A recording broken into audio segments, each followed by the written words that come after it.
Dear student, welcome. आप सभी का स्वागत है आपके अपने YouTube channel alert coaching classes Balaghat में। आज हम देख रहे हैं कक्षा 10वीं का विज्ञान का टॉपिक है हमारा अम्ल, क्षार और लवण, जो कि इस बार 11वीं की यशस्वी स्कॉलरशिप योजना, जो कि 1,25,000 रुपये छात्रवृत्ति जो 2 साल तक दी जाएगी, उनके तो उसमें ही क्वेश्चंस आने वाले हैं, जिसमें से हमने अपनी पूरी मेहनत करके, हमारी टीम ने मेहनत करके निकाले हैं क्वेश्चंस।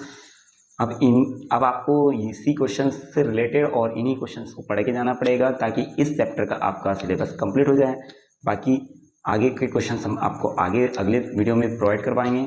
चलो आज हम देखते हैं पहला क्वेश्चन। हमारा पहला क्वेश्चन है, अम्ल स्वाद में कैसा होता है।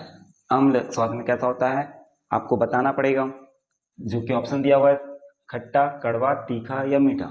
तो हमेशा बच्चे याद रखना, अम्ल और क्षार और लवण, ये जो चीज़ होती है, आपको ये चीज़ों आपको सबसे पहले ये पता रहना चाहिए अम्ल, क्षार और लवण होता है क्या है। तो अम्ल जैसे कि स्वाद में कैसा लगता है, अगर हम बोले कि वो क्या लगता है खट्टा, अम्ल अगर स्वाद में खट्टा लगेगा तो क्या होगा वो अम्ल। और अगर कोई चीज़ कड़वी लग रही खाने में, टेस्ट लेने में हमको कड़वी लग रही है, तो हल्का कड़वापन वो किस में आता है, क्षार में। क्षार को पहचानने के लिए एक सिंपल सा ट्रिक है, अगर OH दिखता है आप लोगों को लास्ट पे, तो एक इसका है क्षार का। ओके, याद रखोगे। चलो हम आते हैं अम्ल। अम्ल स्वाद में कैसा होता है, खट्टा। ओके बेटा। दूसरा है क्षार स्वाद में कैसा होता है, तो क्षार स्वाद में आपका होता है कड़वा। दूसरा ऑप्शन से, पहला ऑप्शन क्या था हमारा, अम्ल स्वाद में कैसा होता है, तो अम्ल स्वाद में खट्टा होता है, क्षार स्वाद में कैसा होता है, कड़वा। अब इनकी पहचान करने के लिए हम एक लिटमस पेपर का यूज करते हैं।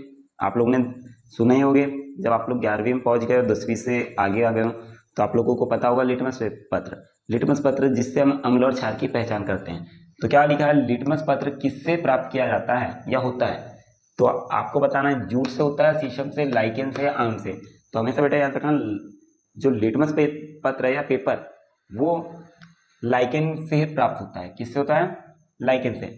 लाल चींटी में कौन सा अम्ल पाया जाता है, लाल चींटी में कौन सा अम्ल पाया जाता है, तो फॉर्मिक अम्ल, सिट्रिक अम्ल, मैलिक अम्ल या टार्टरिक अम्ल। तो आपको ऑप्शन ए लगाना पड़ेगा, फर्स्ट वाला फॉर्मिक अम्ल। हमेशा याद रखना, लाल चींटी में कौन सा अम्ल पाया जाता है, फॉर्मिक अम्ल। चाय जो सुबह सुबह आप लोग पीते हो, चाय, चाय में कौन सा अम्ल पाया जाता है, सिट्रिक अम्ल, टार्टरिक अम्ल, टैनिक अम्ल या मैलिक अम्ल। चाय में हमेशा कौन सा अम्ल पाया जाता है बेटा, टैनिक अम्ल, याद रखोगे। ओके। टमाटर जिसके भाव अभी बढ़े हुए हैं, जिसके भाव बढ़े हुए हैं, उसमें कौन सा अम्ल पाया जाता है, ऑक्जेलिक अम्ल, मैलिक अम्ल, टार्टरिक अम्ल या लैक्टिक अम्ल। बेटा बताओ, टमाटर ये तो पता होगा क्योंकि इसके अभी भाव, सही बात है, बढ़े हुए। Very good. तो इसमें कौन सा अम्ल पाया जाता है, ऑक्जेलिक अम्ल। गुड गुड गुड, ऑक्जेलिक अम्ल। दही में कौन सा अम्ल पाया जाता है, दही कहाँ से प्राप्त होता है, दूध से। Very good. चलो ठीक है, तो दही में कौन सा अम्ल पाया जाता है आपका, लैक्टिक अम्ल। पक्का। मजा नहीं आया। हाँ यस बोलो, जोर से बोलो, दही में कौन सा अम्ल पाया जाता है, लैक्टिक। ये जो है दही के साथ साथ दूध में भी पाया जाता है, दही के साथ साथ किस में पाया जाता है, दूध। अगर क्वेश्चन दही का नहीं आता है, दूध का आता है, तो आप क्या बताओगे, दूध में भी कौन सा अम्ल पाया जाता है, लैक्टिक अम्ल। इमली, इमली स्वाद में कैसी होती है, खाओगे, नहीं खाओगे तो खा लेना जाके, चेक करना। इमली में कौन सा अम्ल पाया जाता है, सिट्रिक, टार्टरिक, मैलिक या लैक्टिक अम्ल। आप लोगों को पता रहना चाहिए। इससे रिलेटेड क्वेश्चन आप लोग को और देखना पड़ेगा, इतने से क्वेश्चन में कुछ नहीं होता। ये तो हमारा एक डेमो टाइप के क्वेश्चन, जो आपको पता चले कि किस टाइप के क्वेश्चन आ सकते हैं। ओके, तो इमली में कौन सा अम्ल पाया जाता है, टार्टरिक अम्ल। ओके बेटा। अब हमारा अगला 9वां क्वेश्चन है, सेब में कौन सा अम्ल पाया जाता है, एप्पल, जो मार्केट में मिल जाते हैं, खाना अच्छी बात है, ठीक है। कौन सा अम्ल पाया जाता है, सिट्रिक, मैलिक या टार्टरिक या लैक्टिक अम्ल। सिट्रिक, मैलिक, टार्टरिक या लैक्टिक अम्ल। तो इसका ऑप्शन सेकंड मैलिक अम्ल होगा। ओके बेटा। नींबू व संतरे में कौन सा अम्ल पाया जाता है, नींबू व संतरे में आपको बताना पड़ेगा, सिट्रिक अम्ल, मैलिक अम्ल, टार्टरिक अम्ल या लैक्टिक अम्ल पाया जाता है। सिट्रिक पाया जाता है नींबू या संतरे में, मैलिक, टार्टरिक या लैक्टिक।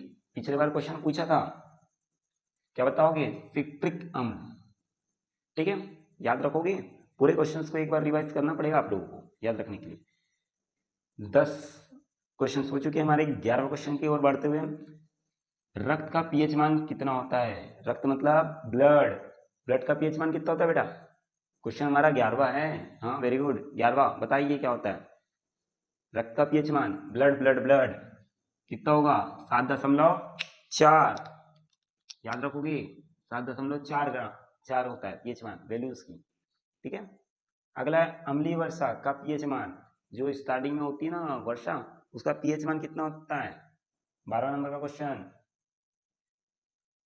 5, 6, 5.5, सॉरी 5.6 या 4। पीएच वैल्यू बताओ अम्लीय वर्षा की, अम्ल से रिलेटेड है। हाँ वेरी गुड, 5.6 बोला करो। नींबू रस का पीएच मान। नींबू का जो रस होता है निचोड़ के बनाया जाता है, जिसमें शक्कर वगैरह डालो और थोड़ा सा बनाओ, मस्त लगता है गर्मी के समय। चलो ठीक है, हाँ भाई, उसका पीएच मान कितना होता है? 2.5। Question number 13। ओके। 14, ताजे दूध का पीएच मान, जो गाय से तुरंत निकालते हैं ना, उसका पीएच मान कितना होता है? 4, 5, 6.5 या 7? क्वेश्चन नंबर 14 बताओ बेटा जल्दी से, कितना होता है? 6.5। क्योंकि बाद में उसके इसमें उसकी पीएच वैल्यू बढ़ाने के लिए हम क्या किया जाता है, उसमें बहुत सारे हम नहीं, हमारे जो भी ग्वाले वगैरह होते हैं उनके द्वारा कुछ ना कुछ उसमें केमिकल मिलाया जाता है, जिससे उसकी पीएच वैल्यू बढ़ जाती है। तो हमको देखना है ताजे दूध का क्वेश्चन आएगा, ताजे दूध का पीएच मान कितना होता है, तो आप क्या बताओगे? 6.5 याद रखोगे। अगला है पीएच स्केल में कितनी संख्याएं अंकित है? जो पीएच स्केल होती है आप लोग देखोगे साइंस की बुक में, मैं भी छोटी सी बता रहा हूँ। ये पीएच स्केल है जो होती है 0 से लेके 14 के बीच में। यहाँ होता है 7 नंबर, जो कि होता है उदासीन। 0 से 7 के बीच वाली संख्या कहलाती है अम्लीय, और ये कहलाती है क्षारीय। ओके बेटा, याद रखोगे। तो इसका आंसर क्या होगा? 0 से 14, ना कि 1 से 14। 14 से 0, 1 से 10।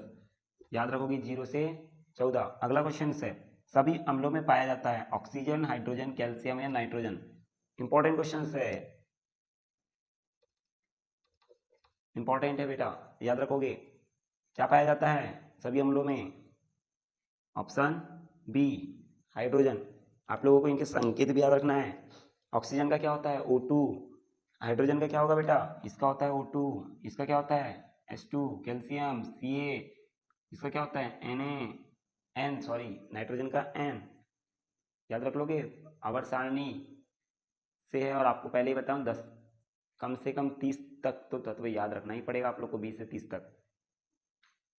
प्लास्टर ऑफ पेरिस का रासायनिक सूत्र आप लोगों को बताया ना, प्लास्टर ऑफ पेरिस का रासायनिक सूत्र CaSO4 इंटू 2H2O या CaSO4 1/2H2O NaCO3 dot into 10H2O, या इनमें से कोई नहीं। प्लास्टर ऑफ पेरिस का सूत्र आप लोग पढ़ चुके हो अध्याय चैप्टर 2 में, CaSO4 1/2H2O।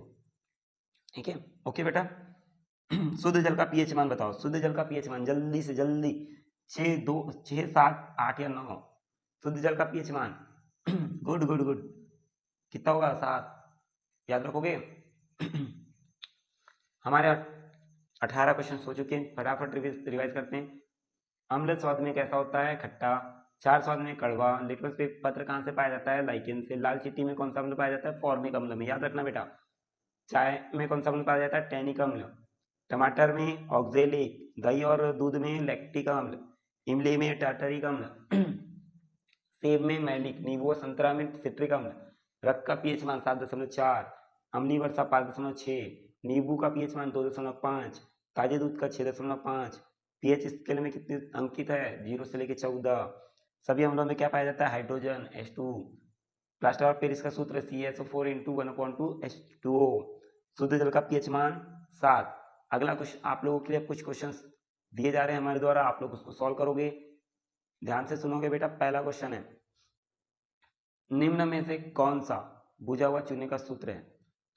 पहले चलो, सबसे पहले इसका आप स्क्रीनशॉट ले लो, उसके बाद मैं आपको कुछ क्वेश्चंस क्या प्रोवाइड करवा देता हूँ, जो कि आपको लिखना है और आंसर आपको कमेंट बॉक्स में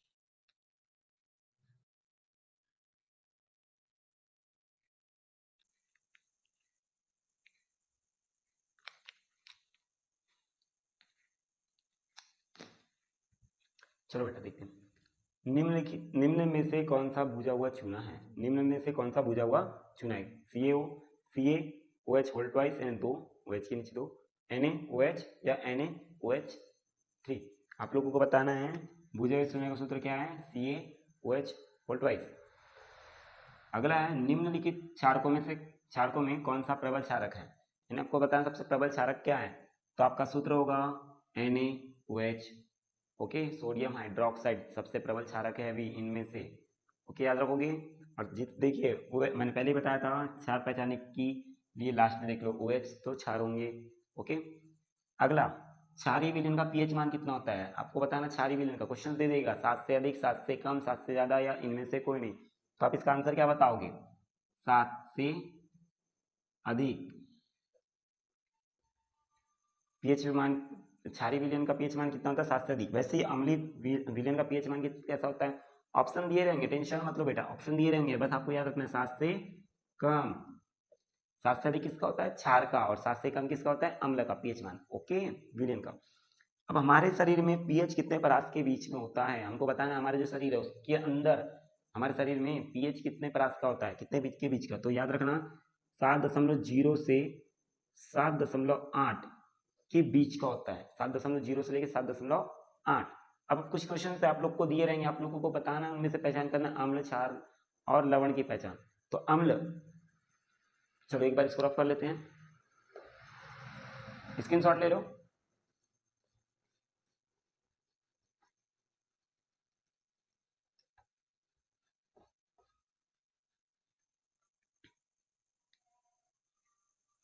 अगर आपको क्वेश्चन दिया है बेटा HCl, NaOH, okay, K2CO3, K2SO4, और एक क्वेश्चन दिया हो रहेगा आपको, मान लीजिए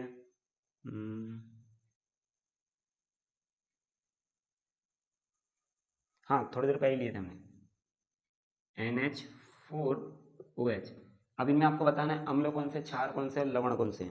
तो पहला वाला HCl हाइड्रोक्लोरिक अम्ल के नाम से जाना जाता है। क्या होता है ये? अम्ल। NaOH अभी बताया था सबसे प्रबल क्षारक। K2SO4 लवण, NH4 क्षारक। याद रखोगे बेटा आप लोग क्या होता है। ओके, अब आप लोगों को कुछ क्वेश्चंस हो चुके हैं हमारे द्वारा, बहुत सारे क्वेश्चंस करवा दिए गए हैं। अब इन्हीं में से क्वेश्चंस आएंगे, इसके बारे में मैं नहीं बोल सकता। जो कि आप लोगों को टॉपिक्स निकाला था, सबसे पहले हमने देखे कि क्या देखे थे, अम्ल कैसे लगते हैं स्वाद में, क्षार कैसे होते हैं, किसका पीएच वैल्यू कितनी होती है, कौन किस अम्ल के अंतर्गत आता है, कौन टार्टरिक अम्ल, लैक्टिक अम्ल, टैनिक अम्ल। सभी क्वेश्चंस को जो हमने देखे, तो इसी टाइप्स के कुछ क्वेश्चंस आएंगे आपको। जो भी क्वेश्चंस बचे हुए हैं आप सभी क्वेश्चंस को अपने थ्रू क्वेश्चंस को सॉल्व करना पड़ेगा। आपके पास समय कम है, आपको एक दिन में एक ही टॉपिक कंप्लीट कराया जाएगा और उससे रिलेटेड आपको और टॉपिक कंप्लीट करना पड़ेगा। अगर आप लोगों को 1,25,000 2 सालों तक चाहिए तो ओके बेटा। चलो, आप सभी का अलर्ट कोचिंग क्लासेस में इतना जो समय दिए हैं आपका सही दिल से धन्यवाद। अपना प्यार ऐसे ही बनाए रखें और ये वीडियोस को शेयर करें, लाइक करें और सब्सक्राइब करें। धन्यवाद।